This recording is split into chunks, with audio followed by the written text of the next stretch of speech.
조합제 TV 시청자 여러분 안녕하십니까? 2020년 8월 27일 오후 1시입니다. 오늘 오전에 있었던 고영주 변호사에 대한 명예훼손 재판에서 서울중앙지법 형사 항소 9부 부장판사 최한돈은 1심 판결을 뒤집고 유죄를 선고했습니다. 징역 10월에 집행유예 2년을 선고했습니다. 1심에서는 무죄를 선고받았는데 이게 뒤집혔습니다. 물론 이제 대법원의 본 게임이 마지막 게임이 남아 있습니다. 1심 판결은 아주 판결문이 철학적이고 논리적이고 그러면서도 균형이 있어 가지고 명판결이라고 칭송을 받았습니다. 그런데 2심에서 이게 뒤집어졌습니다. 무죄가 유죄로 되었습니다. 그것을 저는 예단을 했습니다. 그 판사들의 성향이라든지 재판의 진행 과정을 보면은 유죄가 나올 것인데 문제는 집행유예냐 아니면은 실형의 법정 구속이냐 두 가지 점에서 저는 집행유예가 될 가능성이 훨씬 높다고 본 것은 1심 판결이 워낙 잘 되어 가지고 이것을 뒤집더라도 한계가 있을 것이다 하는 생각이 있었습니다. 무엇보다도 이것은 명예훼손 대상이 아니죠. 아니 문재인 대통령이 공산주의자다 라는 이야기를 아무나 한 게 아니라 우리나라에서 공안검사로서 가장 이론에 밝은 고영주 변호사가 한 발언이 어떻게 명예훼손이 될 수 있으며 더구나 대통령의 사상에 관한 문제인데 대한민국은 지금 이념 전쟁을 하고 있는 나라이므로 대통령의 이념에 대해서는 한치의 오차도 없이 정확히 규명되고 그것을 국민들이 다 알아야 합니다. 그러려면 맹렬한 토론이 벌어져야 됩니다. 대통령의 사상 문제, 이념 문제에 대해서는 보통 사람들보다 100배, 1000배 더 엄격한 논쟁이 벌어져서 그것을 통해서 그 사람의 이념이 드러나야 하는 것입니다. 그런데 그런 자유를 막는 판결이 오늘 나왔습니다. 2013년 신년 할애회 때 애국집회의 애국단체장들이 모인 할애회 때 예정도 없이 인사를 요청받은 고영주 변호사가 한 이야기가 불임 사건을 자신이 부산에서 있었던 불임 사건을 수사를 했는데 그것을 통해서 문재인 변호사는 공산주의자고 이 사람이 집권하면 대통령이 되면은 공산화는 시간 문제다 하는 취지의 이야기를 했더랬습니다. 그게 2013년 초였어요. 그러다가 고영주 변호사가 방송문화진흥 재단의 이사장이 되니까 2년이 지나서 문재인 씨가 명예훼손으로 고소를 했던 것입니다.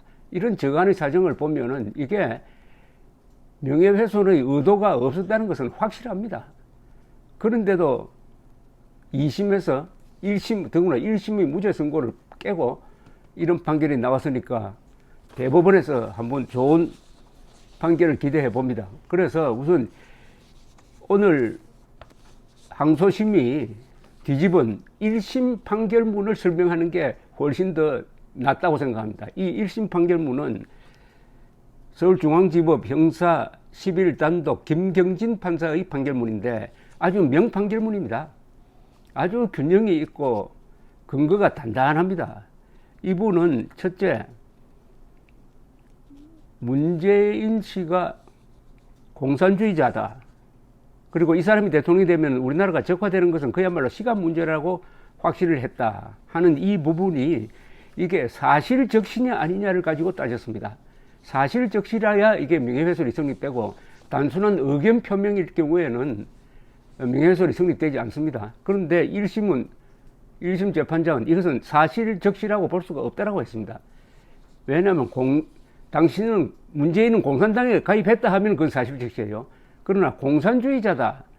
생각이 공산주의적 생각을 갖고 있다고 하는 것은 그것은 의견 표명이지 사실적시라고 볼 수 없다는 그 이야기를 하면서 이분이 김경진 판사가 아주 깊게 들어갔습니다. 이런 판결문에 이런 대목이 있었습니다.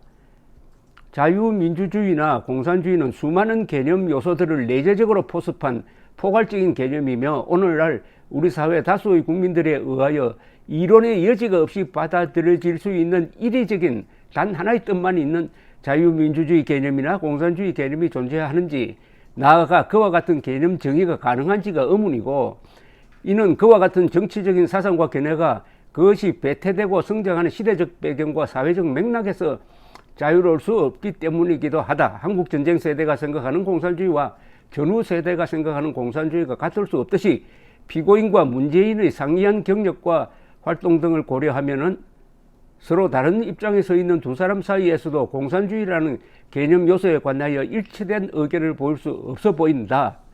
이와 같은 공산주의나 공산주의자가 갖는 사회적 의미의 다양성을 고려할 때 공산주의자가 일반적으로 북한과 연관지어 부정적 의미로 사용되기도 한다는 사정만으로 공산주의자라는 표현이 허위 진실 여부를 증거에 의하여 가릴 수 있을 정도로 확정적 의미를 갖는 사실의 적시라고 볼 수는 없다. 그러니까 공산주의자라는 말은 너무나 넓게 쓰여지고 있기 때문에 그런 말은 자유롭게 사용할 수 있어야 된다. 특히 대통령의 경우에는. 그런데 공산주의자라는 표현이 의견 표시가 아니고 사실의 적시라고 볼 수는 없다. 이게 이 판결의 가장 기본에 있는 겁니다. 그건 맞는 이야기 아닙니까? 우리가 흔히 저 사람 간첩 같다, 공산주의자 같다, 빨갱이 같다 이런 이야기 할 수 있잖아요. 그걸 일일이, 더구나 그 말을 하는 사람은 국민이고 그런 이야기를 듣는 사람이 국회의원이라든지 장관이라든지 대통령의 경우에는 충분히 그런 이야기를 할 수 있어야 되는 것 아닙니까? 대한민국은 간첩이 민주투사로 신분을 속이고 대통령도 될 수 있어요. 그런 위험성이 있습니다. 그런 위험성을 막기 위해서는 대통령에 대한 발언은 설사 저는 사실적시라도 거의 100% 자유가 허용돼야 된다고 생각하는 사람입니다. 그렇게 해야 공정한 게임이 되는 거 아닙니까? 대통령은 반역죄를 빼고는 재임 기간 중에 살인을 저질러도 형사처벌을 할 수가 없습니다. 그만큼 자유를 누리는데, 그러면 국민도, 주권자인 국민도 그런 대통령에 대해서는 비판의 자유가 180% 보장돼야 되는 거 아닐까요? 또 이분은 이 김경진 1심 무죄 선고를 한 1심 판사는 이렇게 이야기를 했습니다. 표현의 자유와 명예보호 사이의 한계를 설정함에 있어서 표현된 내용이 사적 관계에 관한 것인가 공적 관계에 관한 것인가에 따라 차이가 있다는 점도 유의해야 한다. 이것도 아주 중요한 포인트인데, 이제 이 명예훼손과 표현의 자유가 상충합니다. 명예훼손은 표현의 자유라는 관점에서 보면은 명예훼손이 성립되지 않습니다. 그러나 명예훼손의 관점에서 보면은 표현의 자유가 제한되어야 돼요. 그럼 그 균형을 어떻게 맞출 것이냐? 이 판사가 중요한 기준을 하나 설정을 했는데, 그게 뭐냐? 공적인 부분에 있어서의 논쟁이냐, 사적인 부분에 있어서의 논쟁이냐를 봐야 된다. 사적인 부분에서 예컨대 누가 뭐 불륜을 저질렀다든지, 누가 뭐 기형아를 낳았다든지 하는 것은 이 사적인 부분입니다. 그것은 명예를 엄격하게 보호할 필요가 있다.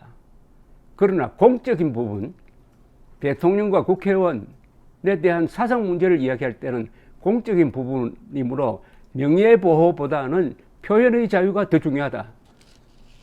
이것도 근사한 논지 아니겠습니까? 그런데 이게 이번 2심 판결에서는 이 부분이 부정이 되었다는 겁니다. 뒤집어졌다는 겁니다. 무슨 논리로 뒤집었는지 요 판결 요지가 들어오면 제가 다시 한번 보도를 해드리려고 합니다. 이게 이 1심 판결이 단단하다는 것은 대법원의 판례에 기초하고 있습니다. 대법원 판례. 저는 2심 판결이 대법원 판례를 어떻게 수용했는지, 2심 판결은 저는 대법원 확정 판결, 판례죠. 대법원 판결은 판례입니다. 판례를 어기고 있다고 저는 감히 생각을 합니다. 대법원 판례에 이런 요지가 있습니다. 당의 표현이 공적인 존재의 정치적 이념에 관한 것일 때에는 특별한 의미가 있다. 그 공적인 존재가 가진 국가 사회적 영향력이 크면 클수록 그 존재가 가진 정치적 이념은 국가의 운명에까지 영향을 미치게 된다. 그러므로 그 존재가, 이 경우에는 대통령입니다. 그 존재가 가진 정치적 이념은 더욱 철저히 공개되고 검증되어야 하며 이에 대한 의문이나 의혹은 그 개연성이 있는 한 광범위하게 문제 제기가 허용되어야 하고 공개 토론을 거쳐야 한다.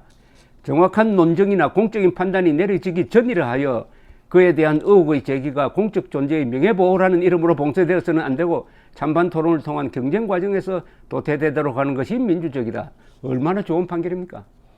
대통령의 사상은 국가의 운명을 결정하므로 거기에 대해서는 자유롭게 토론되어야 한다. 공산주의자라고 하는 사람이 있으면은 나는 공산주의자 아니다라고 하면 될 것 아닙니까? 이걸 꼭 처벌을 해가지고 감옥에 보내겠다는 게 문재인 씨 생각 아닙니까? 이게 민주투사가, 인권 변호사가 해야 할 일입니까? 이 두 가지 포인트가 가장 중요한 것이었습니다. 그리고 이 1심 판결문은 그 뒤에 고영주 변호사가 문재인 씨의 사상에 관해서 쭉 이야기한 것은 거의 다 사실에 부합하거나 이미 확정된 사실을 이야기하는 것이기 때문에 그것도 명예훼손과는 관계가 없다 해가지고 무죄를 선고했는데, 항소심은 징역 10년, 징역 10개월, 집행유예 2년을 선고했는데, 물론 대법원에서 제대로 한번 다퉈야 됩니다. 지금 김명수 대법원장을 볼 때 대법원의 이 판결이 어떻게 나올지 낙관은 할 수 없지만은 워낙 이것은 중요한 사안입니다. 중요한 사안입니다. 그러니까 문재인 대통령의 사상을, 쉽게 말하면 문재인 대통령의 사상 문제를 공개적으로 토론할 수 없도록 하는 판결입니다. 이래도 되겠습니까? 문재인의 사상에, 더구나 문재인 대통령의 사상은 고영주 변호사가 공산주의자로 의심할 수 있는 여러 의혹이 있는 건 사실 아닙니까? 제일 중요한 발언은 이런 것 아닙니까? 세계 요인들이 모인 자리에서 평창올림픽 개막식 리셉션 자리에서, 개막식 전야죠, 신영복 선생을 사상가로 존경한다고 했는데, 신영복이는 김일성주의자 아닙니까? 김일성주의자. 징역 20년 살고 나온 사람을 다른 것도 아니고 사상가로서 존경한다? 그러면은 신영복의 사상을 존중한다는 뜻인데, 신영복의 사상은 공산주의 중에서도 가장 극단적인 김일성주의입니다. 그것 말고도 4.3 기념식에서 올해 들어와서 제주도 사람들은 통일의 꿈을 먼저 꾸어가지고 고초를 당했다 했는데, 그때 말한 1948년의 통일의 꿈은 남로당의 통일의 꿈이고 그것은 공산 통일의 꿈이었습니다. 그것도 의심할 만한 요소가 있는 것 아닐까요? 그리고 2018년 9월에 평양에서 김정은 옆에서 연설하면서 나는 대한민국 대통령이라고 하지 않고 남쪽 대통령입니다. 그리고 김정은을 국무위원장이라고 부름으로써 헌법을 위반하고 대한민국의 정통성을 부정을 하고, 그 연설에서는 김정은, 공산주의자 김정은입니다. 김정은이 민족의 지도자인 것처럼 칭송해 마지 않았다. 이런 걸 종합해서 봤을 때, 아니 문재인 대통령의 사상이 공산주의냐 아니냐 하는 걸 가지고 국민들이 자유롭게 토론하고 해야 되는데 그것을 봉쇄하는 판결이 나온 겁니다. 이것은 대한민국의 민주주의와 법치주의에 대한 도전입니다. 이게 바로 자유민주적 기본 질서를 위태롭게 하는 판결이고, 나아가서 대한민국의 자유민주주의 체제를 공산주의자들의 공격으로부터 지키는데 장애가 되는 판결이다. 이렇게 저는 봅니다. 판결 이유가 나오면 또 다시 한번 제가 설명을 드리겠습니다. 감사합니다.